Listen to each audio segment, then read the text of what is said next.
sounds like something that you relate to, then the first thing that I would look at is do I feel proud of my clinic's like brand and social media presence? I think a lot of the time when it comes to posting on social media, a lot of clinics will look at what other clinics are doing, and it kind of becomes this like repeat of like trends and trying to go viral, and then trying to speak to other clinicians instead of thinking about how can we best support potential clients or people that we do actually work with. We actually had a client book in a call with us, and we actually worked with him for quite a while. And he actually left his clinic that he had used to work for because of how embarrassing their social media was. So I don't even think it actually goes beyond trying to attract talent, and actually also has to do with retention as well. Because like, imagine someone resigning because of how embarrassing your social media was.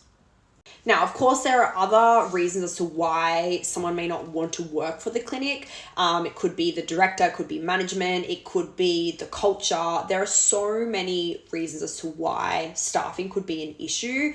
But the one key thing that I have seen with the clinics that we work with that have a really strong established presence and have wonderful staff is that they've all built a brand they're very proud of, and they take all of their brand touch points very seriously. So they take their social media seriously, they take their website seriously, they take all parts of how they're perceived by potential clients and just generally the public very seriously. They don't think of marketing or social media as like an afterthought. They really are dedicated and in the long haul for their brand, and therefore because of that you can see that they are invested in their brand, and then that comes out in obviously other ways too.